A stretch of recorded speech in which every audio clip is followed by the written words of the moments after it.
As 2024 draws to a close, Nigeria remains at the crossroads of challenges and resilience. The year has been defined by seismic shifts across the judicial system, human rights, economy, security, and social governance. From contentious legal battles and reforms to economic upheavals and escalating security crisis, the country's headlines reflect a nation grappling with its complexities. Joining us to discuss some of the top complexities and developments that Nigerians faced this year is the convener of Country First Movement, Professor Chris Mustapha Nwokobia Jr. Good morning. Thank you for joining us. The pleasure is mine. Before we get into, some of the angles that I want to look at, I think a soft way to start would be, judging your assessment of Nigeria's coping or how Nigerians are coping towards the end of the year. Inflation has been a major conversation this year. The Bureau of Statistics has been releasing reports, and every month it does seem like sometimes it feels like we're getting better, sometimes it feels like we're getting worse, but I think the general sense is that it's been bad. But from where we are right now, from where you're sitting, what would be your assessment of how Nigerians are faring towards the end of the year? Sad. Pretty benumbing. Pretty sad. I was involved in a joke with a friend last night, and we talked about Christmas when we were growing up. I remember Santa. I remember butter shops. I remember Leonard's. And I remember the Kingsway shops, where for a week before Christmas, you'll have a date with Santa. Every child looked forward to that. And we must feel guilty about what we have done to this generation of young people. I must say that there's been no Christmas as melancholic as this one.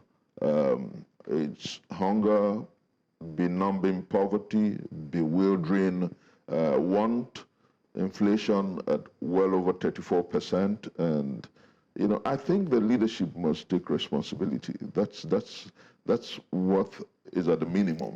Leadership must understand that, save and except something is done now, a highly progressive world is looking at us with derision. It's terrible.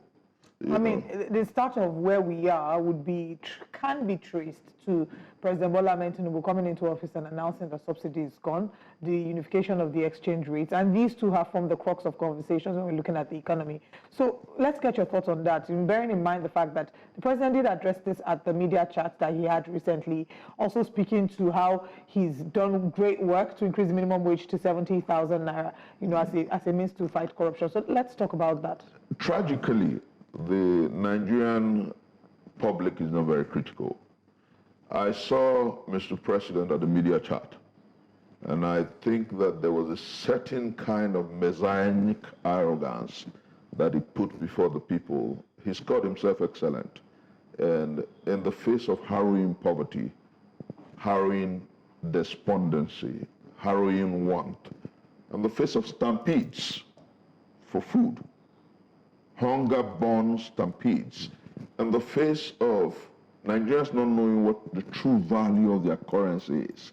As you and I talk, we have about the most devalued currency in Africa. As you and I talk, we have about the least minimum wage in Africa. As you and I talk, I don't understand where, and I think that it's about the minders of the presidency and those who are around him. They have given him this impression that he is the all-knowing King Solomon. He is perhaps Plato's man of gold. He is perhaps the king who does no wrong. And so there's this imagery that, because I watched that interview and I said to myself, who has done this to our president? This is the point at which our president should come humbly to Nigerians and to tell Nigerians that he's doing his best. He will tinker with the policies. You don't tell me that your removal of subsidies cast an iron. All over the world, energy, petroleum are fundamental components of national life. Even in America, there's subsidy for these fundamental issues, including food, agriculture. So I don't understand where they get these policies, and those who applaud him, I don't know what they mean for this presidency. But I think that the minders of this presidency are not careful, they're not sincere, they're not true to what they say on paper. And I truly wish that in the next few days, our president comes around, comes across, and gets across to people who can tell him the truth. Because the truth is simply that our economy is doing badly. The truth is that no matter the statistics that you have, if it does not affect food on the table, you are perhaps in search for Godot. Well, I mean, there's a clear sign right outside Mr. President's gate this morning in Bodilon, Ikoyi. You see the crowd, of Nigerians that are gathered there waiting for handouts. He can pretty much see what the situation is, except it's going to be interpreted as, well, people just love him so much and they want to collect, hogs from him. I don't know how he's going to interpret it, but, I want to talk about the minders of the president that you've mentioned.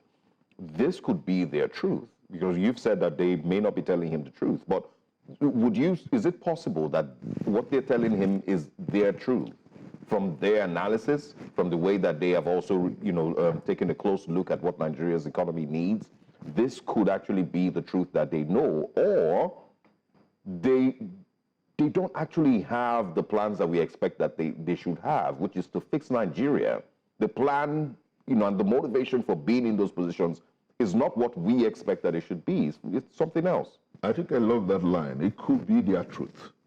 It was Niccolo Machiavelli in The Prince who wrote that oftentimes those who surround the prince make him believe that he's infallible, make him believe that his policies are right, and then they sing his praises to the high heavens and almost certainly destroy the prince. I believe that perhaps to the extent of what it brings to them, it could be their truth. But the truth is, like you noted, what has become of Bodilon within the past 48 hours. Yeah. The truth is what has become of Ibadan within the past 1 week. The truth is what has become of Okija within the past 1 week. And the truth is what has become of Abuja within the past 1 week, where unlike any time in our historicity after the war, we have never seen Nigerians go through such stampede in search of food. And I truly do think that our president must learn. He should have a few friends who truly mean well. He should learn from Abraham Lincoln. His Secretary of War, Stanton, was his fiercest critic. But he looked at it and said, the only man who tells me the truth, who does not think that I look good, who does not think that I do anything right, should be my best man. And it took him for the Secretary of War. If our president truly wants to succeed, because we're having a year coming, he must surround himself with those who look him in the face and tell him, Mr. President, yes, we know you're brave. Yes, we know you're confident. Yes, we know you want Nigeria to work, but these policies aren't working. Is that maybe the likes of Daniel Boala, who... Well, some would argue that maybe the National Assembly also are not those people because they are singing the president's praises and singing on your mandate we shall stand when it No, comes. we never had a National Assembly as bad as we have today. Akpobio's National Assembly is at best a rubber stamp.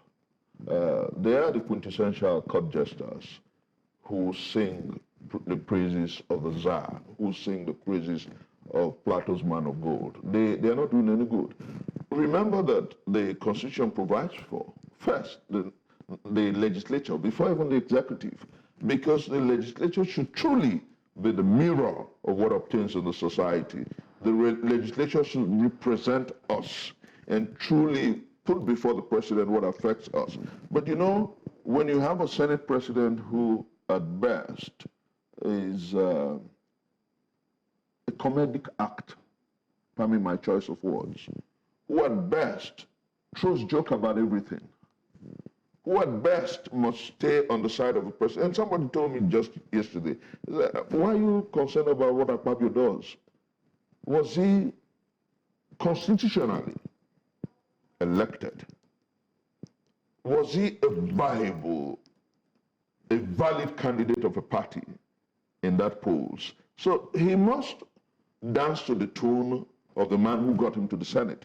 But you see, there comes a time in the life of a nation. Mahatma Gandhi said something, that when nature calls, even the devil has a conscience. I hope that this man will understand that whatever becomes of us, the masses on the streets, don't forget that hunger and anger are more like Siamese twins. Don't also forget that when you live in a country, it was Robespierre, who said a long time ago that if the poor have nothing to eat, they will eat the rich. And I pray it doesn't come to that point. And that's why I think that Mr. President must understand that those who are truly critical of his watch, those who are truly critical of his government are those who love him. Those who are truly critical of his government are those who love Nigeria. Because you cannot continue to watch, look at it. His economic policies are working. We have about the worst currency in Africa. His economic policies is working, and he increased 30,000 naira last year. It's far, far, far greater value than 100,000 naira this year. And then, so I don't know where they get their figures or statistics from. I don't know if that principle, because let's talk about critical moments for 2024, because that's meant to be our main discussion. But I don't know, I just want to say, before Olive comes in, I don't know if that principle works for Nigeria, the one where you say your strongest critics are the ones that, mean the best. It's not, that doesn't work in Nigeria. The strongest critics of former President Goodluck Jonathan didn't necessarily mean the best for Nigeria. As seen as haters. No, not haters, but they weren't necessarily Nigeria's best option. They were his strongest critics. They eventually got to power. Because I remember that I was one of those who addressed the Ojota rally in 2012. And I remember so many of us who criticized him. No sooner had the APC come to power. As early as 2017, some of us became fiercest critics of Muhammad Buhari. There are people who criticize on the basis of patriotism. The true quest for a new nation, the true quest for a new republic that caters to the needs of the masses of our people. Now, those who are critical, some of us who have refused to buy into, I was one of the closest friends of Mr. President when he was governor of Lagos State. So many of our contemporaries, even my brother and friend, Dele Faratimi. But you see, the point is that our commitment is to nation, not to individuals. And I hope that President Bola Ahmed Tinubu will find those whose commitment is to nation and hear them out. Because, you see, by every shred of imagination, look at this. He told those who interviewed him that he's doing excellently. And then you ask, how excellently? You have about the worst currency in Africa. You have about the worst minimum wage in Africa. Here we don't know exactly the cost of, and then he told us that he does not care about price control. It was even in America when, in the dawn of fierce capitalism, that Ronald Reagan said something, that if the economy is moving too fast, what is needed is to regulate the economy. Watch the rate of the price of goods and services, even in a capitalist economy. And then when I heard Mr. President say that, oh no, I want the prices of goods and services to respond to the energy, if you like, of availability. And I asked, what goods are available? Okay. We'll come back to talk more about the economy, but we're looking at the people that the president surrounds himself with. You talked about him looking for people who are committed to the nation. Do you believe that the cabinet that he selected to work for him are people committed to the nation? And your thoughts regarding the reshuffling of the cabinet, which was a key issue in 2024. Did you approve of the reshuffling of the cabinet? No, interestingly, we can't impose the reshuffling of his cabinet, and we can't impose on him the imperativeness of cutting down the size of his cabinet. Since 1999, President Bola Ahmed Tinubu has the largest cabinet in our historicity, about 48 ministers. And he's been telling Nigerians to tighten their seatbelts, whereas the governance is involved in profligacy, waste, and wanderlust. And you ask yourself, who should we follow? And it was Mitt Romney who said a long time ago that leadership must lead by example. If you truly want to fix our economy, you start first by leading exemplarily. Very unfortunately, government is involved in profligacy, and they're not about to stop. If you look at the draft appropriation bill, you see, they still will continue to spend on things that I do not consider necessaries and necessities. And it also tells you that our president, like we noted, the minders of our presidency are enjoying it. But you see, it comes to a point in the life of a nation where fundamental questions will be asked. Look at 2024. 2024 is a year of protest, deep protestation, a year of disagreements, a year of worries across our world. And 2025 is going to be much more strident because we have a generation that are not listening to the platitudes of government. We have a generation that are not listening to the promises of government. We have a generation that are 24 hours on the net, making comparative analysis, studying how our economy operates. This generation, you call them Gen Z, but they're deeper than, they're a generation that knows just about everything. And they're not going to let people gaslight them in 2025. And so I think that Mr. President had better begun to surround himself with true minders who will tell him, Mr. President, your policies aren't doing fantastic. Mr. President, this generation expects something better. Mr. President, you have called yourself fantastic in national security, but they think you can do better. Mr. President, the prices of goods and services has gone beyond what they can afford, and they're going to fight you. Yeah. These are fundamental issues, and these are things he must address. That would be likely, in a situation where, in a country where people, politicians, the electorate respect the electoral process, is, trusted, that is free and fair, and if you do not do well, your chances of survival in the next 4 years or being re-elected are pretty slim. Nigeria is not that place, really. The re-election of a governor or president or National Assembly member is not necessarily, I'm trying to be very careful with my words. Nigeria is not that place where if you fail woefully, as many governors fail every 4 years, they are very certain that they will not be re-elected. That's not where Nigeria is yet, unfortunately. And so that advice will be in a situation where advisors will tell you that your ratings are really low. And if you do not improve, I don't want you to respond to this. I'm just sharing, because we need to talk about other things. If you do not improve your ratings, your chance of re-election, pretty slim. That's not Nigeria. I understand. But I want us to talk about 2024.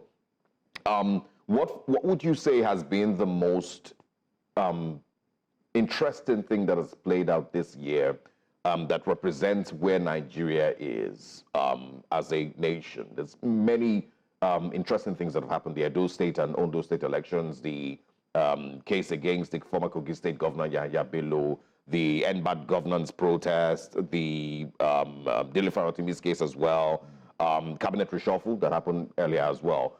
Which one would you say still lingers in your memory that tells you what 2024 defined for Nigeria?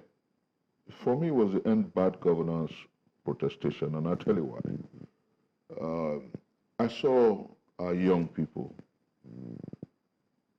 gravitate to a fundamental place where questions were asked.